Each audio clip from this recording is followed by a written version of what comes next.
Right, viewers, welcome back. Issues at Hand, WBS TV, with me, Honorable Hon Mpuuga. We are talking the quality of Parliament. And viewers, you can join us on the SMS platform 8909. Or did I say it the other way around? 8990. It should be 8990. Send the message to 8990. I'll be able to read your message, or you can just do your message to our Facebook platform. Just go like Issues at Hand and send your message, or like Peter Kivazo and send your message. I'll be able to read that. I see quite a number of them. Rose Lebanon, Sendaula, Kawanguzi, Joan, Michael Mugerwa, Michael okay, Michael, the other name I don't get. Nalugo Nakato, I also get your message. Honorable Mpuuga. Yes, a gentleman from Makedes, Kawangus, did ask. That was Twinamasiko, I think. Yes, Physics Department. Yes, viewers, the number is 8090 on which you send your message. 8090. Yeah, he was asking what could have motivated Masaka to vote for me and not another person. And I would like to inform... And he actually informs it. He says that it was the opposition to Yoweri Museveni. Necessarily not, but partly yes. I'll tell him that Parliament is a melting pot of the country called Uganda, because in Parliament you find all parts of Uganda represented, their values, their aspirations, and their dreams. In me, you actually see the aspirations of the people of Masaka municipality, their values, and the kind of thing they hold dear. And I am proud I stuck to these values, and I can never, at one single moment, digress from their values and their aspirations. Just on that, someone else puts, and I find this interesting. He says, Peter, you're wasting our time. Why should a member of Parliament do research? If someone is in Parliament to vote on certain bills, why should she do research? And he puts quotes NRM. And if you get your popularity by abusing Museveni, why do you do research? Do you think I need research to insult, quote-unquote, opposition? So he qualifies both groups. He says the opposition is delivered to Parliament by singing insults against General Museveni. And the other side, they are delivered to Parliament to wake up and vote. So do you need research to do either of those two things? And I think he's grossly mistaken, because if it takes time to see and watch debate in Parliament, there are quite some good members of Parliament that actually take time to reflect on the issues they are going to present. You may want to use the word a few. Yeah. There are quite a few members. I should agree there are a few members that take time to reflect on the issue they're going to present on, and not simply come and stampede the floor of Parliament. And these members deserve to be respected. And if he's aware of members of Parliament that are stampeded the floor without any quality output, I put it to him and those who think like him to simply play their role when it comes to voting. Actually, Peter, you'll be shocked that some of the Asabic critics of Parliament participated in stealing votes for some of the lousy members they are alleging are in Parliament. So if you help to vote for some of these members that actually are saying nothing, then you must shoulder the blame. That's what you actually put in your garden and you're harvesting. Maybe the statement by the Honorable Anya is actually a wake-up call to Ugandans to take Parliament seriously. Peter and viewers, leaders kill nations. Leaders kill dreams and aspirations. So if our people simply take Parliament for a group of people assembling to collect pay, other than people who actually are supposed to nurture the aspirations and the dreams of the country, then you're actually contributing to this entire spectre of Parliament. And you better wake up and play your civic duty. Let's get to the minute details of this, Honorable Mpuuga. Yes, Peter. One, what do you do with the numbers in Parliament? Because I think even when you have a high-end quality with 300 members of Parliament, I can really pity the Speaker. How many of them can speak on an afternoon on a particular issue? However good. How much time can I offer? Because I saw my friend Cassiano Wadri saying, with 2 or 3 minutes offered to a member of Parliament, how much can they say? So what do you do to the game of numbers? We have 330-something members of parliament. What do you do to this game of numbers? To be able to have a small number up there and regulatable and with quality. I have seen a parliament. I have had the privilege to watch a parliament in session other than ours, where members stand on the floor of parliament and forfeit their time and say, Madam Speaker, I don't remember the exact wordings, but they put forward their time and say, my time has been passed on to Honorable Mpuuga. And 3 or 4 or 5 do the same. So Mpuuga has almost a whole hour to deliberate because the other members believe Mpuuga is good enough to use my would-be time. But that is a parliament that has 2 tier levels.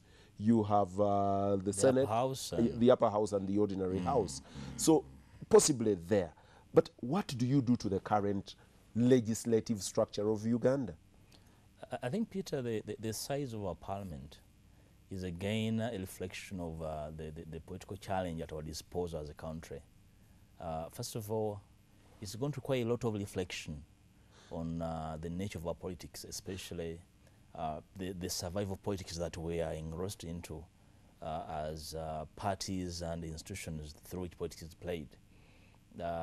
I am particularly perturbed, and I think equally a few members, that the ruling party is mooting an idea, for example, of expanding the size of parliament without necessarily reflecting on changing the structure of parliament, just like you put it. Perhaps, for example, propose to have an upper house and a lower house.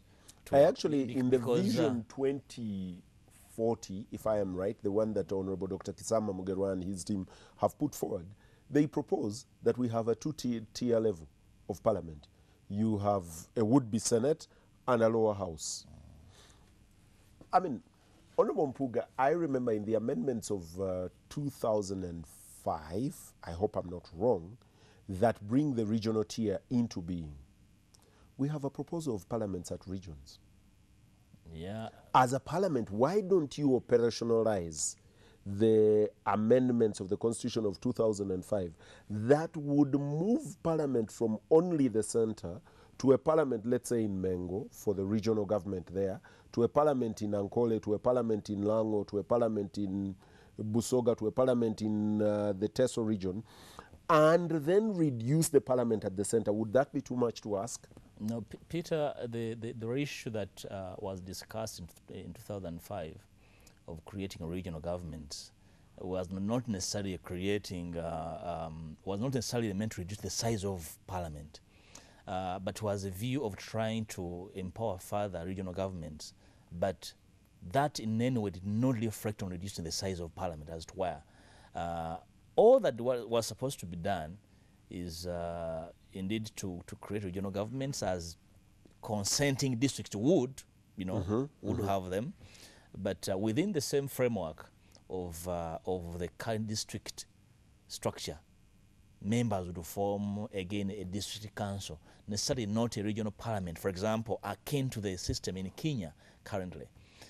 Just like I said, we need to do a lot of reflection in handling this matter if we are ready to go the Kenyan way. The question of the day is the ruling party, the vanguard party in parliament, is preoccupied with the power, not with the governance, and these two are distinct. When you have a forest majority preoccupied with power retention as opposed to strengthening governance and governance structures, the debate about downsizing parliament is going to be a complex debate. And especially now that indeed even there are amendments that are coming in parliament sooner than later, the idea of reducing the size of parliament is not one of them. What we instead see is that they actually intend to expand further the size of parliament. In the Constitution, I think Article 80 that gives the structure of parliament, clearly they indicate that if after 10 years from 1995, Parliament is supposed to debate whether it's still relevant to have affirmative action seats, including seats for special representation. But the last 2 amendments to the Constitution, the idea was rejected by the forest majority because when members of Parliament are appropriate pawns on the Ugandan political chessboard for use by the ruling party, and it's never willing to dispense of these seats, aware that over the years they have been the soft seats for the ruling party. And for me, they would be the starting point, including seats occupied by the UPDF. You think it is time to rethink to rethink the concept of affirmative action? Indeed, yes. Indeed, yes. Would you do away with it completely, or would you put a cap and say, if you've represented your constituents on affirmative action, let's say for 2 terms, you go? Our thinking, I was debating with colleagues, and my view was that we would regionalize affirmative action. For example, if we would have the country divided into regions, a region would have, say, about 5 members. On affirmative action? On affirmative action. I would agree. Yeah, instead of having a forest, and a member would last 5 years in Parliament without having an opportunity to say anything on for women they purport to represent. For me, this is inappropriate, and we need to climb with the political moral ladder to bring down this issue without necessarily having it highly polarized into partisan politics. Because part of the problem is that when you look at the role of Parliament, I defined earlier on in my preamble, the only role that is not bipartisan perhaps could be appropriation, because the ruling party would want to have members of the ruling party in Parliament would love to have the money in areas where they can easily feather their nests. But when it comes to representation, to legislation and oversight, we would have these roles played in a bipartisan manner as members of Parliament. So if we go to debate downsizing Parliament, I don't think that this issue actually favors a particular party. But unfortunately, colleagues in the ruling party believe that actually this is an affront on their majority. Honourable, And, do you think if today we decided to go into regional governments, it wouldn't give us that advantage? Because the regional tier, as adopted in 2005 in the Constitution, had ceded powers to regional governments. Wouldn't we only improve that and therefore say that then members of Parliament should be elected, I don't know, by the region, or the region is divided into 4, 5, and you say each region should send to the center only so few members of Parliament, and the others are fairly elected at the regional Parliament, and so you have numbers divided at that level, and you have Mpuuga not the campaigning in Masaka municipality and possibly campaigning in the larger or regional Masaka. And if you can prove yourself in the larger or regional Masaka, you go to what would be the Senate level or the Parliament, and then someone else can go to the regional Parliament, and you reduce the size of the district councils. That sounds like a sensible one to me. Wouldn't it work? Peter, that's a sensible idea, and a colleague cynically said that would even decentralize part of the corruption at the center down there, that the locals can suffer with the corruption there and see the kind of trouble we normally deal with on a daily basis. I have visited a number of parliaments and tried to understand how members are elected. And part of the challenge here, Peter, is the failure to entrench multi-party democracy. Because if multi-party was entrenched, as it's actually written in the Constitution, and parties as institutions of governance are strengthened, I see no reason why, for example, would it go for a first-past-the-post system, say as it is in Tanzania. I find that appropriate. Proportionate representation. Proportionate representation, in other words. But of course, given the structure, the patronage nature of our electoral politics here, that doesn't actually augur well. Of course, the only problem I have with it is the Ugandans have been nurtured a little for the last 30 years on the notion of individual merit, where Mpuuga in Masaka gets more votes than the president of the Democratic Party. Indeed. And therefore Mpuuga believes in Masaka he is possibly more powerful than the Democratic Party. Now, returning power back to the party to determine Mpuuga's fate, the Mpuugas would fight. Where you have a party that stampedes Sechikubo and Nsereko and Tinka and Nwagaba because they said we disagree with you, if you use proportionate representation, before they open their mouth, the spade would be shoving them out. So how do you regulate this? If parties are strengthened, like I said, I think part of the party democracy would ensure that these members and their views are protected. I don't think that strengthening parties would eventually create, authoritarian party leaders, because then members would have powers to do away with internal dictatorship. Viewers, I'm going to take a break and then return to Honorable Mpuuga, but one of the viewers says that, Peter, in the debate about the oil authority, you see the real character of the Parliament of Uganda. They have rejected leaders of this on basis of tribe and religion. Is this the parliament that you're asking to cut down when they want to see every tribe, every village in parliament, every religion and every sub-ethnic group in parliament? Can they reduce that? Would Honorable Mpuuga comment about that? Don't go away.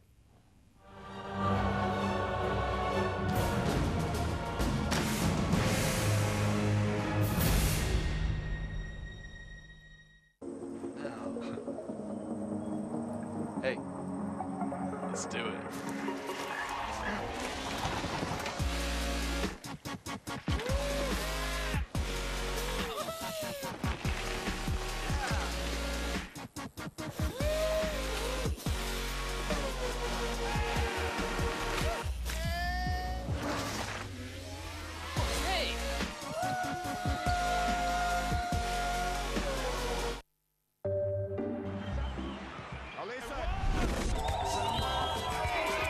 It is Gian. He's in the area. He scored!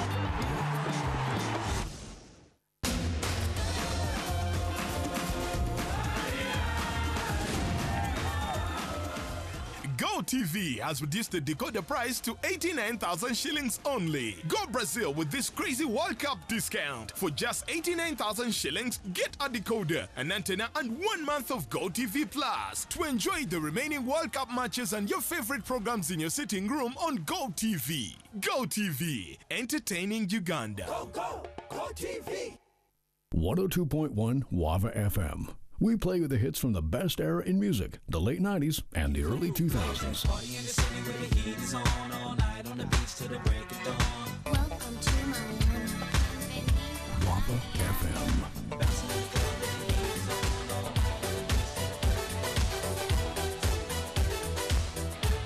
Wava FM.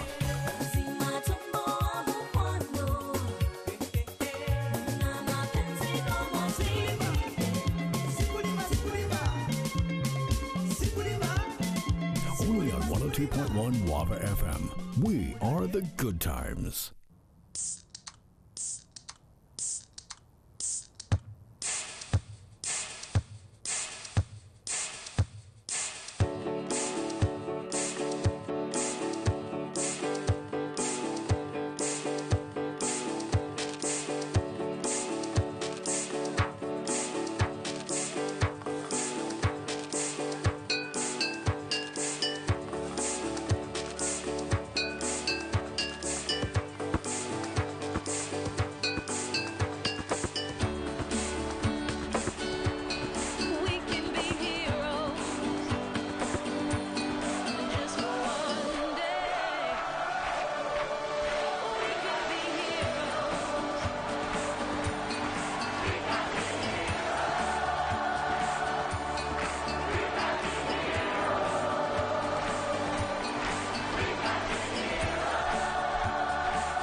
Welcome back. Issues at hand. Peter Kibazo with the Honorable Matthias Mpuuga. Namugenyi Russia says, Peter, nyamba osome message yange mu Luganda. Okay, Namugenyi, I will certainly do that. I know I can read Luganda and read very well. Namugenyi says, Honorable Mpuuga atubuulire omulimu gwa member wa parliament guli ki kubanga ffe batutami bwe bajja ewaffe batugamba bajja kukola enguudo ne I miss n'okuleeta amasanyalaze. I hope I'm reading it right. N'okuleeta amasanyalaze n'ebiringa ebyo bwe tubibajjukiza nga batugamba omulimu gw'omubaka si kukola bino. Now he's there ayogera nga ki ng'eyasuubiza e Masaka oba ng'ali e Kampala atuuse. That is Namugenyi Russia. Namugenyi requested specifically that I read her message in Luganda. Please respond to Namugenyi. I'll start from, I'll start with Fred Mutebi. Yes. Fred was very particular on politics of ethnicity. And he actually goes to sub-ethnic groups. He says you are talking of people that are looking at sub-ethnic groups, and you want those to reduce the size of parliament? The filtration by Fred notwithstanding of the sub-ethnic and whatever, I think the issue is, Fred and viewers, that at the making of Uganda 52 years ago, we agreed as the people and as the country to be one single nation. But of course, when that was made and done, we did not dispense of our origins. And whatever Uganda does was supposed to reflect respect for the different people that participated in the making of Uganda. It's the reason why we have, for example, Peter, the Equal Opportunities Commission in Uganda, to make sure that the truth and the reflections of the Ugandan society appear everywhere. Because what I think Fred and people who hold the same view like yours, that I also agree that essentially positions of responsibility must be held on merit. But of course, we also know that Uganda has not given her children education on merit over the years. The issue of rejecting the oil group, while Fred raises it, even Benon Twinamasiko comes back with it and says, is the Honourable at liberty to talk about the issue of rejecting the oil commission only in terms of sectarian terms? You know, Peter, this issue is broad because why these issues come up wherever presidential appointments are made is because the country is aware that over the years, political leaders have favored their own people, their own children. They have made sure their relatives, friends, and in-laws get the best education at the expense of the rest of Ugandans. And they do this to make sure that when it comes to giving them jobs, they justify the discrimination of other people. And aware of this discrimination over the last 50 years plus, Ugandans are wary of every single appointment that does not reflect national character because, like I said, the country is a melting pot of so many cultures and tribes. And Peter, there are 2 or 3 realities in this country that any politician worth his name cannot dispense of. 1 is the ethnic reality, 2 is the religious reality, and 3 perhaps the cultural reality. These are realities that we must reflect upon as leaders, because if you dispense of them, then you're trying to play into the kind of wounds that have actually afflicted our society since independence. And if you're going to build a coherent state called Uganda, then you must bear in mind the fact that Uganda is not a single tribe, where the education has been discriminative, but other Ugandans too must be given a chance to participate in the governance of the state. Can I answer my sister, what's her name? Namugenyi. Namugenyi, I do not know your member of parliament, but on record, I am not one of those members of parliament who promised my constituents that I'll build roads, because if you listened to my introductions earlier, I clearly enumerated the roles of a member of parliament, and I know them so well. And while coming to parliament, I also knew what I was coming to do, and I have stuck to that job. Any other roles that members of parliament play in their constituencies are out of their own creativity, their own initiative, and I know for a fact they use their own resources. So if your member promises you a road, you should have been smart enough to know that no member of parliament has money enough to even make a single kilometer of a road. So that's not possible. So you perhaps elected a liar. You should go and question your member of parliament, his capacity to actually construct a road for you, because that's not possible. Okay, I have Odman Oboth, and I was asking him online here whether he's actually Odman Okello, and he says no, he isn't. And Odman says, Peter, I request that you allow me to be ethnic and sectarian for once. And he goes, the least respectable members of parliament come from Buganda. Why? Because most of your members of parliament ride on a wave.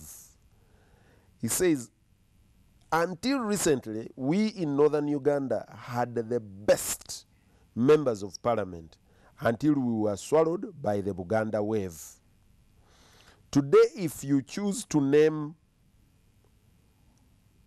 20 good members of parliament, I can bet 10 of them would come from Western Uganda. The other 7 would be spread between Teso, Lango, and Acholi, and the 3 would be shared by the rest of Uganda. And the rest of Uganda is where there has been no war, where there has been stability. Is this by mistake that Mpuuga, who arrived only yesterday, seems a good member of parliament? Where are the Ben Watchers of Buganda? Where are Ekuro Parks of Buganda? Why is it that when we look for a respectable member of parliament, we look outside that region? Mpuuga, with your Subi, answer this. You said he's Oduman Oboth. Oduman Oboth. I am afraid. He said he's requesting to be sectarian for the first time, and now that we don't know each other, Oduman Oboth, I don't know whether you aren't usually. Oduman, I respect your views, but unfortunately, you haven't shared with viewers your benchmark for good, bad, respected, like you've asserted. And devoid of that benchmark, I am unable to agree with you on your ranking of members of parliament. For me, my ranking of members of parliament is not about how many times they rise on the floor of parliament, but largely, one, their consistency on issues of national importance, not their fluency in spoken English, because some of the most respected members of parliament are actually not necessarily fluent in the Queen's language, but essentially members of parliament that are able to consistently. Of course, that fluency is important, Honorable Mpuuga, because certainly, if you are in a parliament that speaks English, Peter, you ought to do so. Peter, or else come to a parliament in my region where we will speak my language. Peter, I know the difference between fluency and coherency.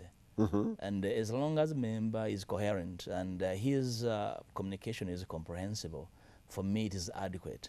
Otherwise, if Oduman, you think that, for example, that Buganda has presented a very serious deficit of quality, I think what has afflicted Buganda in terms of national politics broadly, has not spared. Whatever has afflicted the entire country has not spared Buganda. And I would like to only agree with you partially that indeed something is amiss about our politics. And but don't forget, Oduman, that over the years there has been a tendency by some regions, I would say some regions, to try to trumpet the performance of their own and try to portray others as non-performing.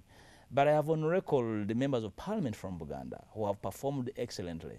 Peter, you agree with me that the gentleman I replaced was actually a honorable member of parliament. John Kawanga? John Kawanga was quite eloquent. I don't think I have performed any worse than him. We have quite, if you talk about the Honorable Segona, the Honorable Mwanga Chivumbi, the Honorable Semujunganda, I don't want to mention because they're friends. No, far from that. Actually, where I would agree with him is by the time you're counting down to 5, you'll be looking for your breath to check whether you have others. It is that short. But of course, the question I'll ask is that the majority that actually is talking about as least expected, where do they belong? These are members of parliament from the ruling party whose positions were essentially procured. Oduman, I don't think I hope you're not one of the beneficiaries from the procurement that brought these members of parliament that you're actually denigrating. I have someone else, Rose Lule, I think. Rose Lule says, Peter, there was a book that Pulkol used to produce to assess members of parliament. Every time it came out, it gave us a shabby parliament, a parliament where people had no influence, a parliament where people did not even attend, a parliament where people, after a full year of performance, had not opened their mouth, not even to yawn.